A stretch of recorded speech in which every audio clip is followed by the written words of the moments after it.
Alright, welcome back to TEW 2020, the rebirth of Dave, Danger, and Violence Extreme. We are here on our final 3 shows before the pay-per-view Attitude Adjustment. And on tonight's show, we have a few pre-bookings. Dean McWade is going to take on a mystery opponent. He's holding on an open challenge for the television championship.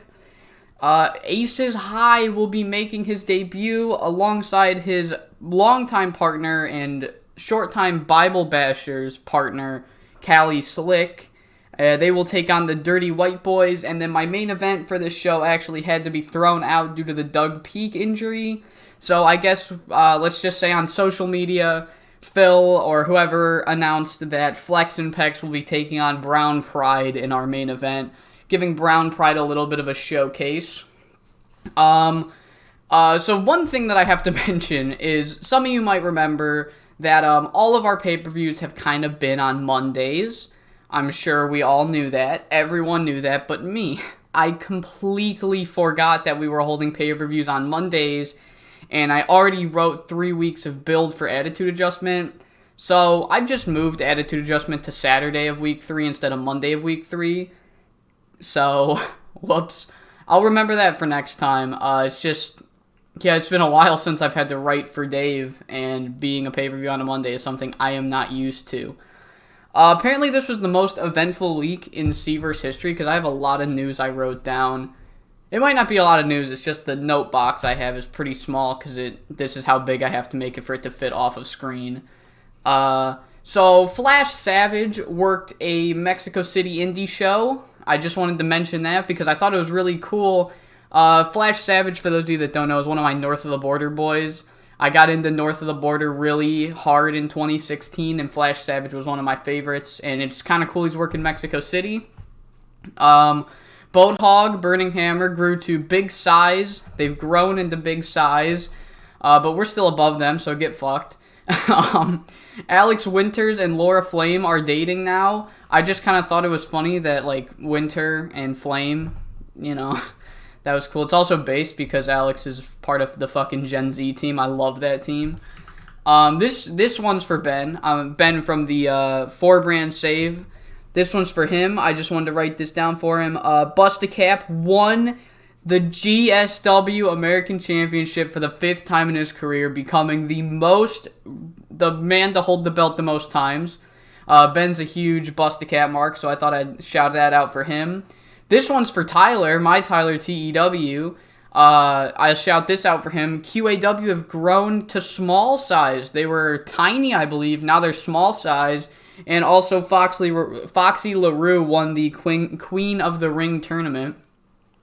Anytime there's like a tournament win or a championship win for QAW or 5SSW, I'm just going to tell you guys, only for Tyler, just so he can know, because he likes the women's companies in the Seavers, horny fuck.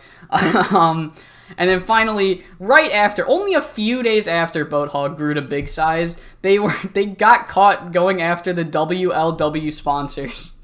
So that's kind of fucking petty of them. I don't know why they're at war with WLW of all places. I guess they think it's an easy target. But I wrote this down mainly because at the end of it, there was like a note of legal action might take place. It was like, while the company is embarrassed, it pales in comparison to the possible legal action or something along those lines. And I never saw that before. Maybe I've just been missing it. But so I'll keep an eye out for that in case Burning Hammer actually like loses money or loses popularity because of legal action. But I think it's just, I don't think anything will come of it. So, but it's there just in case. So let me get rid of all that fucking news. Alright, now let's get on to the actual show. We have a pre-show match where Frantic Ali actually won.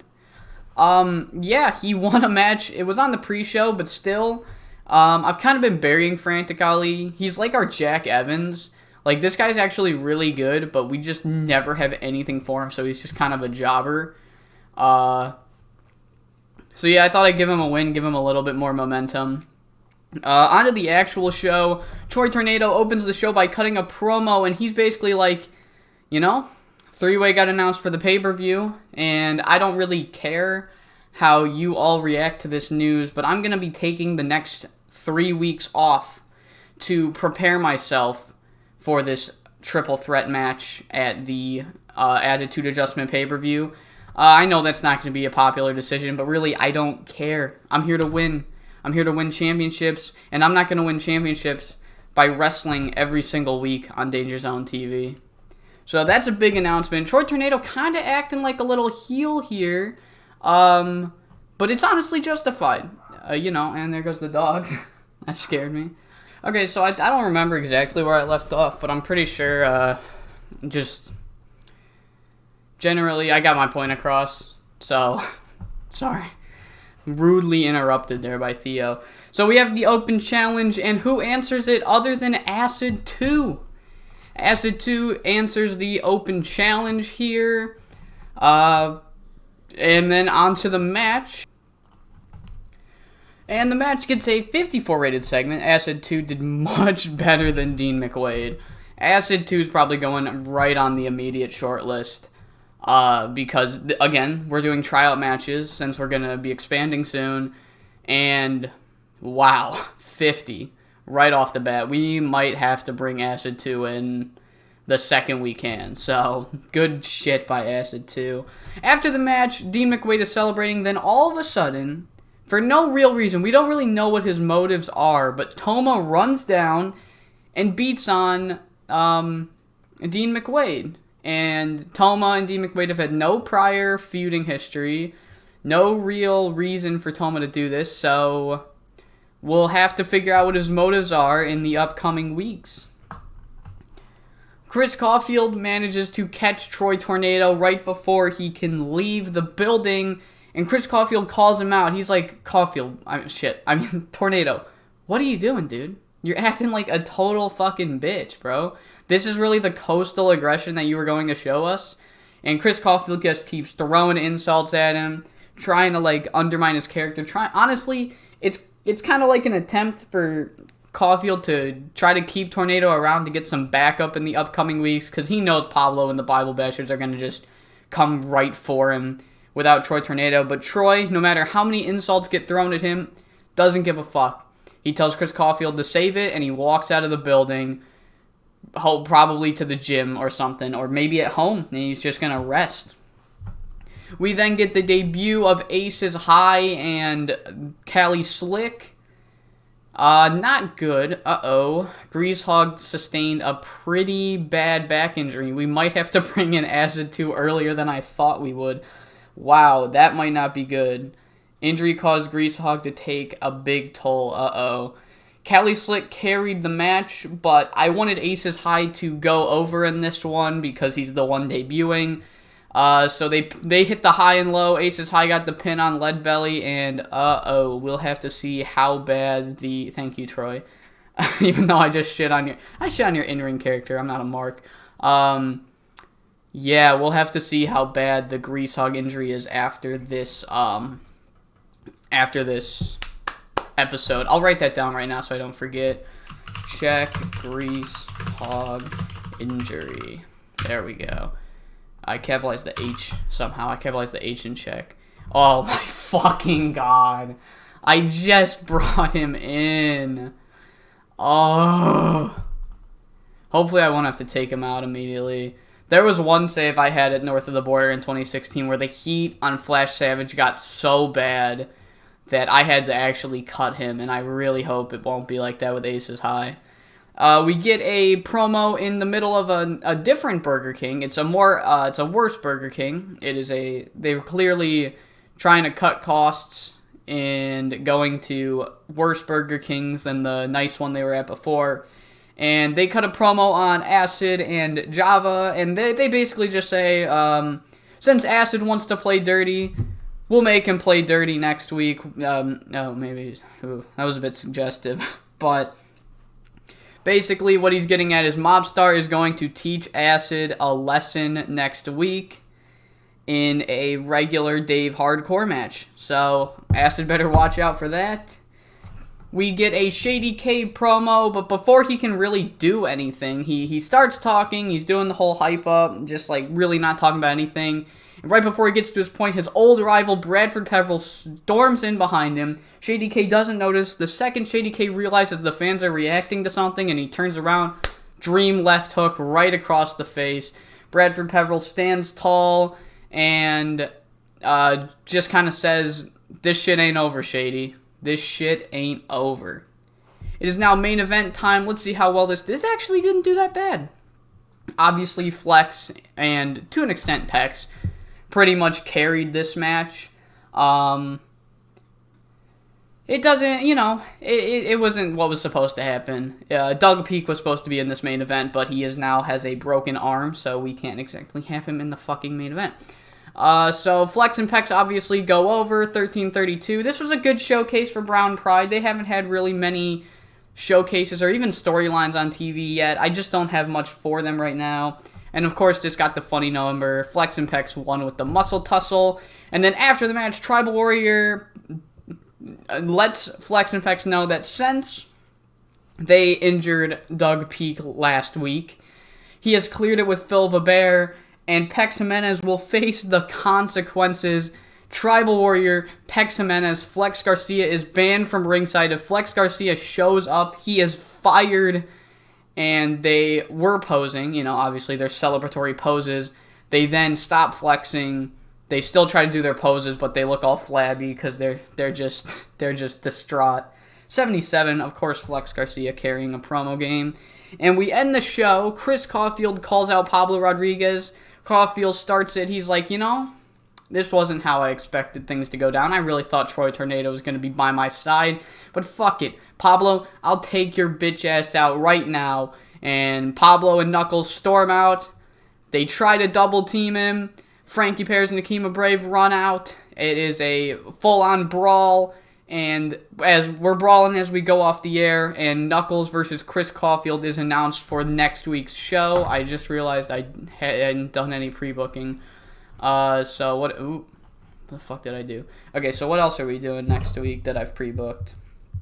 So we know it's Chris Caulfield. God damn it. Chris Caulfield and Knuckles is next week. Tribal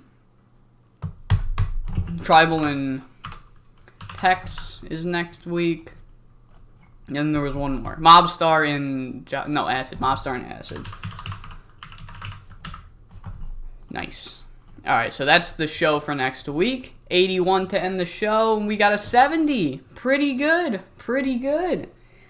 Basically, I don't remember what my goal was. But it was definitely less than 70. So anytime we can get more than my goal, that's a success. That's it for this week's Danger Zone TV. Let's get to the next one. Okay, I didn't forget. We're going to check out Greasehog's injury. But I just wanted to give you guys a heads up here. I shortlisted every single person in the world that is active in America and has at least 50 brawling or 50 brawling and hardcore.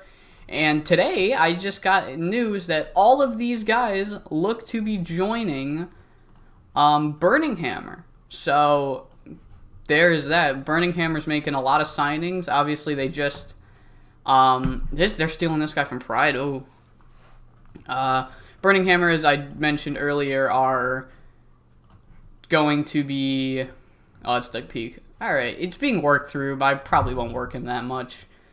Burning Hammer's grown in size, so they probably want more people. So yeah, this is the update on Greasehog's injury. It is being worked through, but as we saw with that match, his injury really did take a toll on him. So if I'm going to use him during this injury... Probably not, but at most I'd only have him for one match. So there we go. We have checked the Greasehog injury. He is working through it, and now let's get on to the first Danger Zone TV of August, not June. Okay, so I know I normally just tell you the news of like stuff before Dave episodes, like Danger Zone TV episodes, but I'm gonna make an exception this time because apparently on Monday, week 1 of August, all hell fucking broke loose. Okay, first off, Leo Price opened this company they have not enough pop to really be considered a threat in Europe. But you could always argue there's need for more European companies. So this happened, and if this didn't happen, I would have just told you the other thing. But since this also happened, oh my god, the other thing that happened today is just so fucking funny. I'm trying to find the product because I'm kind of interested. Wrestling. Oh, Fox MMA. Okay, so this is gonna die a death in Europe. Actually, Europe's kind of the home of everything. This won't die a death in Europe. So this is cool. Leo Price opened this up. I think Leo Price is still working for... No, he's not. I thought he was still working for 21CW. But the other thing that happened, and this was fucking hilarious, Brent Hill just got canceled on Twitter. Brent Hill, the TCW Booker, just got canceled on Twitter. Let me read this. A leaked conversation in which Brent Hill and a fan throw some minor insults back and forth has now been denounced as bullying by a leading charity. Why would that happen? Oh, because it emerged that the fan he was yelling at was only 12 years old. He fucking argued with a 12-year-old. A fact unknown to Brent Hill at the time. A social media storm has since erupted. I'll give you more updates before the Danger Zone TV episode on Brent Hill, but my man's just got fucking canceled. He really hosted Summer Showdown, which was a fucking banger. Motherfucking Aaron Andrews just carried Tana the Mighty to an 88 performance. And then he gets canceled on fucking Twitter. Okay, now we'll actually get into the next Danger Zone TV. I had to insert this just because of this. This was too good to just let it pass. Alright, it is time for episode 2 of 3 of the Danger Zone TVs in this total episode. If you remember, we have some pre-bookings. I remember I accidentally said Tribal Warrior vs. Pex Jimenez was a Flex Garcia was banned from ringside. No, he's not. That stipulation, ignore it, 86 it, didn't mean to say it. Sometimes I just kind of say things to add stakes to these matches, and then I realize, oh wait, I had a plan. I'm like, what? I have no confidence for some reason. I gotta reread my fucking pre-bookings a day after I write them, apparently. Jesus Christ. Alright. So yeah, here's the matches. Knuckles Caulfield, Mobstar Acid, Warrior Pex Jimenez. In terms of C-verse news, I'll save the Brent Hill situation, because TCW did actually make a response. I'll save that for, last. Because I actually have the image right down here. I have the image on the ready for you guys. Because there's more news that happened. Harry Wilson in 21CW, he is the younger brother of Dark Angel, of Cliff Wilson. He tore his quad, and he is out for 1 year. I think I can actually, not Cliff, Harry Allen, Harry Wilson. Yeah, I can. He tore his quad. He's out of action for a good 11 months and 3 weeks. Oof. That is, not good. And his stats are starting to decline, too. If you saw, brawling is declining. Nothing else is declining, I guess. I guess it was just his brawling. So Harry Wilson's out for that long. Rogue, I just thought this was cool. He signed with EILL, and he has officially moved to Mexico. So there is that. The Sam Keith Classic number 10 happened, and the winners were Josh Jacobs and the Masked Mauler 7. I don't know how I feel about that. I honestly do not know how. I don't like that. I really don't. They have no established teams anymore, and it's kind of sad. See, he didn't even. Adi Nelson won the championships without his part. Whatever. And then of course we have the TCW's response. Their response was, with the Brent Hill social media drama continuing, TCW are said to be intentionally staying out of it. Insiders have said that the company's strategy is to simply let the drama play itself out, confident that it will simply die down when the news cycle moves on to something else. And honestly, in that situation, wrestlers argue with fans all the time. If this was real, I probably would be on Brent Hill's side. The dude did not know the guy was 12. I don't know why I'm getting on a soapbox for a fucking TEW game, but whatever. So yeah, that's the Seaverse news, and let's get on to our pre-show matches. Toma beat Gravedigger. Gravedigger did decent. Toma did alright. Bradford Peverill won a 3-way. He got a 63. Holy shit. Let's fucking go.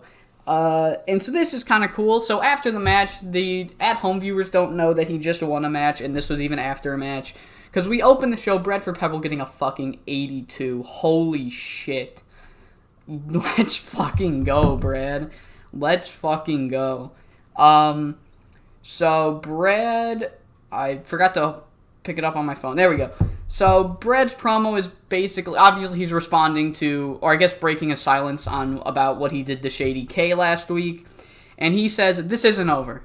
Alright? Phil won't let me fight for the television championship until I can get a big major win. That's what he said.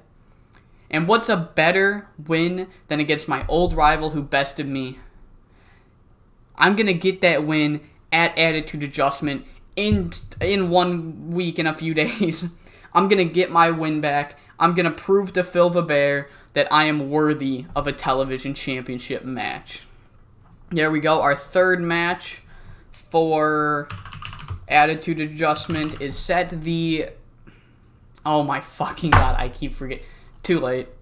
No. Alright, I gotta fucking make a note of that, dude. I keep forgetting. That's why they had the 3-way. That's why I did a 3-way, because they had bad chemistry. Oh well, I'll just move it up the card. I believe it's Bradford vs. Shady 3, if I'm not mistaken. I can check the match history. I think, or it might be just 2. Yeah, because number 2 was a 3-way, so... Oh, no, wait a minute. No, it is number 3. Number 3.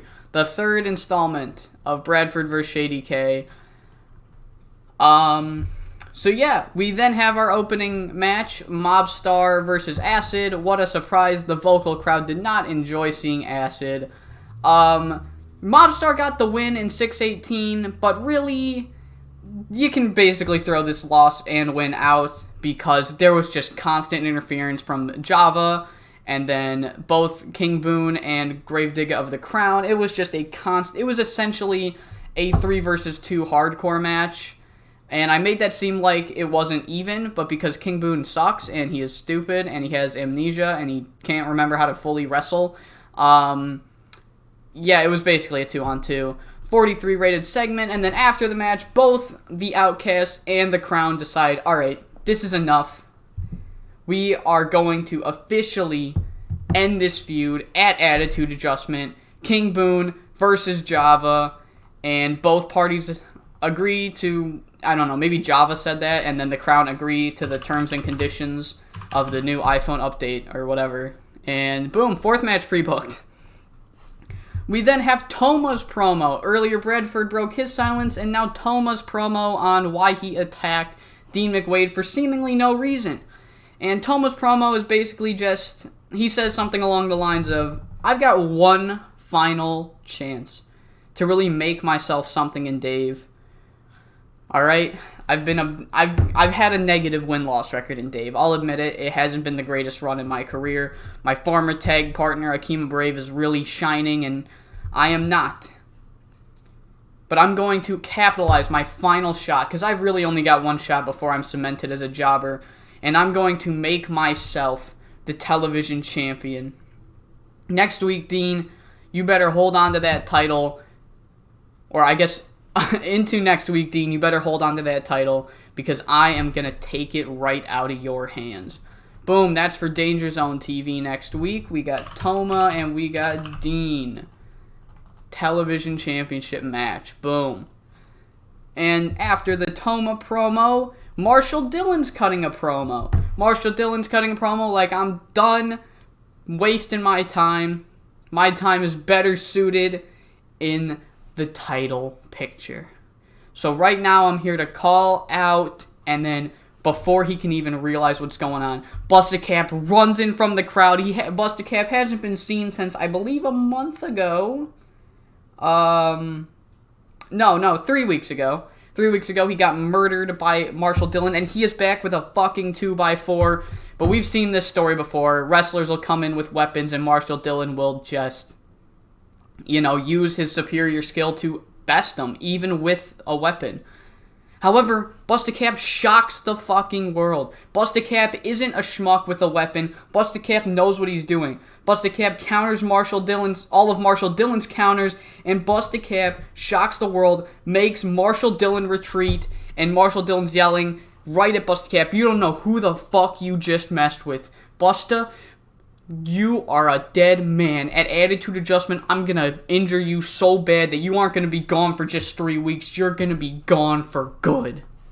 Busted Cap tells him to bring it on. He's ready. Busted Cap versus Marshall Dillon. Boom. Boom. 5 matches pre-book. I guess I just decided that this was gonna be the show where I pre-booked all these fucking matches. That's that segment. After, we have Knuckles versus Chris Caulfield, and would you look at that, Chris Caulfield won. Wow. Who would have fucking guessed? Pablo was at ringside, but so was Akima Brave, so Pablo didn't get involved at all. This was a pretty good match, I just fucking realized. Good chemistry, that's nice. Pablo's guy has been defeated. And what happens when Pablo gets bested? Well, we go into a fucking brawl.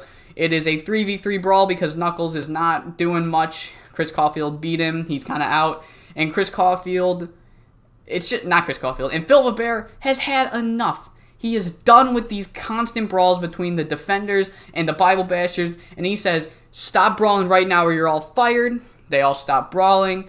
Phil says, "We're going to settle this right now." At the pay-per-view, Caulfield, you're taking on Pablo and Tornado. Frankie, Perez, Akima Brave, your guys are defending your Dave Lords of the Ring championships at the pay-per-view against Cali Slick and Aces High. So why don't we give the Dave faithful a little bit of a preview? Next week, 3 versus 3. Pablo and I forgot what their GSW team name was. Damn.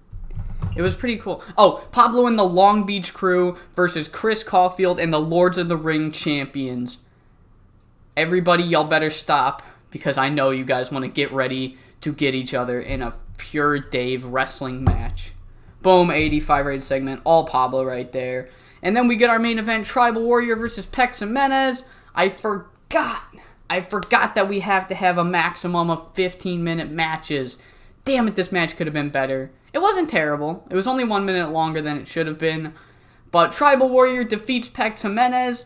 And the reason I retconned the whole Flex Garcia being at ringside, he's banned from ringside thing, is because the story of this match was that Tribal Warrior was kind of trailing for the majority of it. And not because Pex Jimenez is a better wrestler, but because Flex Garcia was at ringside costing him opportunities.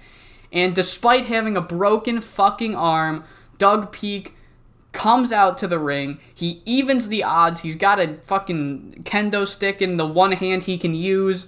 He takes out Flex Garcia. Then we have a good, even 5-minute match for the rest of this match, and Tribal Warrior defeats Pex Jimenez. And once the match is over, Doug Peak goes back into the ring, confronts Tribal Warrior, and finally, Tribal Warrior, as we remember a few weeks ago, offered his hand out to Doug Peak. And now this week, Doug Peak offers his hand out to Tribal Warrior, and the two shake hands finally, showing respect towards one another. 83 rated segment and 68 rated show. Still above the goal. I forgot to check the fucking goal again. Check goal. All caps. There we go. Bradford Peverill's becoming our third best. He's becoming our Wade Barrett of this series. For those of you that don't watch the Yes Mod save, Wade Barrett is a fucking killer promo, and I did not expect that. And Bradford Peverill's kind of in the same situation Wade is in, so he is our Wade Barrett. That's actually not a bad comparison. The left hook, bare knuckle. Before I get sidetracked, comparing Bradford Peverill to Wade Barrett, let's just fucking advance and get on to our final show of this episode, the go-home show for Attitude Adjustment 2020. Alright, we are here for the final episode of Danger Zone TV before our pay-per-view Attitude Adjustment 2020.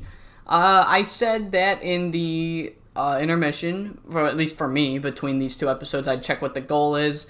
And our goal, I can check it right now. I don't know why I needed to do that.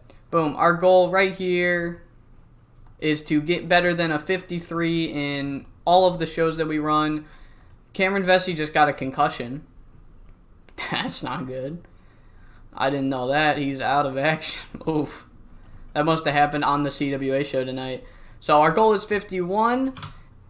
In C-Verse news, we have a third installment of the Brent Hill saga. So TCW have gone back on what their word was. They were like, we're going to stay out of it. It's going to blow over. And now all of a sudden, with the Brent Hill social media drama continuing, TCW have taken steps to distance themselves from the storm. A short statement highlighted a worker's views expressed on social media were not their own and were not necessarily endorsed by the company. So they said they were going to stay out of it, and then they go back on their word. So they're kind of panicking right now. They're pretty disingenuous. This next announcement is for Mike Tyler, one of his favorite wrestlers in the C-Verse. Lady Liberty is causing problems in CILL. She is causing problems, and that's not a fucking surprise. She then retired a few days later, so it's like, what the fuck ever. European League of Professional Fighters, the new company that Leo Price opened up, have officially started making their signings. People are being all elite. So after the pay-per-view, after Attitude Adjustment, if I remember, I'll fucking show you who. It'll either be on the pay-per-view episode or the one after it. I'll show you what their roster is looking like after that, because this episode's probably already decently long. And then that's actually not all. This is not all for the Brent Hill drama. There's a part 4 with the online storm that Brent Hill has been enduring for the past week or so. Finally became too much as he decided to delete his social media accounts due to the amount of abuse he was taking. The mishandling of this issue has taken a heavy toll on him, as well as ultimately reflecting badly on TCW too.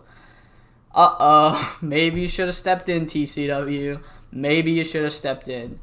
Other news, Eddie Peak is now active in Mexico, Regular Joe is now active in Japan, and Harry Wilson got surgery for his injury, and instead of 1 year, he'll be back in 7 months. So there we go, that's all the news for this episode. I can finally get rid of this fucking sheet. Oh my god. And it is time for our show. So let's get into it. Hold up, I forgot to make pre-show matches. Give me a few minutes. Or I guess it'll be a second for you, but it's going to take me a few minutes. God damn it.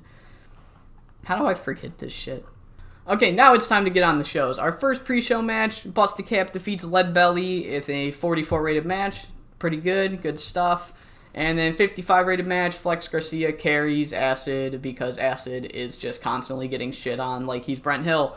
55 rated match. We open this week's episode of The Bible Bashers in their usual location of backstage in a locker room at Dave. Pablo talks the whole time, of course. I couldn't put Ernest Youngman on a promo because I realized that Ernest Youngman's only over in the tri-state and we're running the show in the Mid-South, so I gotta be careful about that. So Pablo basically says, this will be a great week for us. Not only are we going to get a 3v3 win, but we're going to get momentum on the pay-per-view. I'm going to retain my title. We're going to win the Lords of the Rings titles. And you know what? Ernest Youngman is going to hold an open challenge to Open Attitude Adjustment 2020 to any fucking jobber loser cunt backstage at Dave that day. So, anybody want to fight the Hitman? Bring it on. We then get Marshall Dillon. This is Dominic DeGraff's second chance match. I forgot to ignore Tennessee Williams isn't supposed to be here. Dominic DeGraff's second chance match. His first match for a showcase. Didn't go too well because he had bad chemistry. And he did better this time. He got a 17 instead of like a 10. But yeah, it looks like Dominic DeGraff isn't really going to be someone I'm going to hire right now. But it got a 48, and Marshall Dillon got the greatest number in the world. Marshall Dillon then, after the match, cuts a furious promo. He is still pissed. I guess even though he yelled at Busta Cap, but he still had to retreat. He didn't really blow off steam. He is still pissed. He's had all this pent-up anger. He calls out Busta Cap. Busta Cap's a coward. He's a bitch. Busta Cap won't ever show his face on me again. And Busta Cap appears on the stage. Busta Cap just says, "Bring it on, fatty." And Marshall Dillon, not happy at that, rushes to Busta Cap. And the two... I guess Busta Cap runs backstage, and that's all we see of them building up to their pay-per-view match. Did I pre-book the pay-per-view match already? Yes, I did. I can't pre-book the Open Challenge match because it'll spoil who opens it, but, yeah, I think I have everything pre-booked so far. So that's a 69, nice. Shady K then responds to Brad's Open Challenge. I've already pre-booked it because Shady K is not going to say no, but this is really the official. Alright. I've got no problem with facing you again, kicking your ass once again, and beating you at the pay-per-view once again. And you know what? You have a great idea. This match really will determine who's going to face Dean McWade next, because once I kick your ass, I'm going to regain my title against Dean McWade. So, thanks for that idea, Bradford.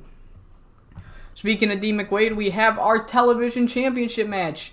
Toma versus Dean McWade. Toma does not win the match. Toma does not become the next television champion, and Toma might have just squandered his final opportunity to become something here in Danger and Violence Extreme. And just to throw salt in the wound, Dean McWade is a pretty petty guy, and he just lets Toma know, you know, Toma, there were better ways of trying to cement your spot here in Dave, and you picked the wrong one. Have fun being a nobody, Toma. If that's even your name, I don't remember. I fucked up the... God damn it. I was supposed to get the name wrong. I forgot.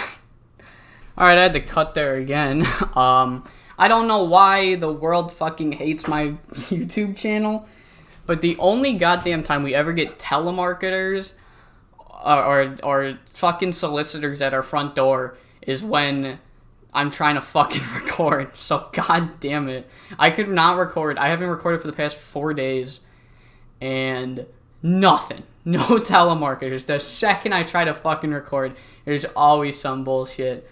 So there's that. I don't remember. Did I do the promo or not? I gotta cut that dog barking out anyway. I'll just do it again if I did. I don't remember doing it. So yeah, backstage we have Flex and Pex kick the shit out of Tribal Warrior. They double team him backstage. Doug Peak is not in the building tonight. He's not going to be in the building until he fully recovers. And they beat him down. Flex challenges him for the pay-per-view, and then they strike a pose. Boom. Ah. So yeah, that is our final match pre-booked. We've got a full card now. Match is made official. Tribal Warrior, Flex Garcia, boom, pre-book, and then of course we also have the Open Challenge. So we're all good. 88 rated promo. I turned my phone off, so I don't know what's next. Oh, it's the 3v3 match. The Defenders versus the Bible Bashers. 69, that's a bit disappointing. Oh, it's because Aces High isn't over yet, that's right. Aces High just needs to get on TV a little bit more, and he'll finally be over. It got a 69 rated match. So yeah, so the story of this match is it's completely even the whole time. Knuckles is still off of TV. Pablo probably like whipped him to death for losing to Chris Caulfield. And what happens is the Defenders win this match. And they don't just win this match. Chris Caulfield pins Pablo Rodriguez. This is the first time ever Chris Caulfield got pinned in Dave. He had, I believe, a championship match where he lost the triple threat, but he didn't get pinned. I'm positive. I will double check for you guys because I could be wrong, but we'll quick jump. Match history, Dave. So yes, in this one, Chris Caulfield won a 4-way. Pablo didn't get pinned. Chris Caulfield won a 3-way. Pablo didn't get pinned. Pablo win.